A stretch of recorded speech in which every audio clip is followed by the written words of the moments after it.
Hello, I show you how to hard reset on Archos now. Turn off the phone.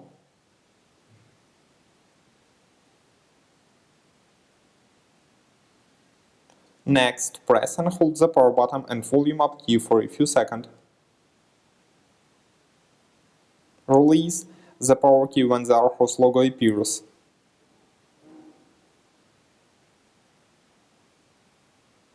Now use volume key and power button to select factory reset, then choose yes.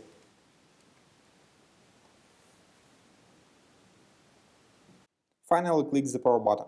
Your device will now restart successfully. The hard reset is completed now. Subscribe to our YouTube channel and rate the video.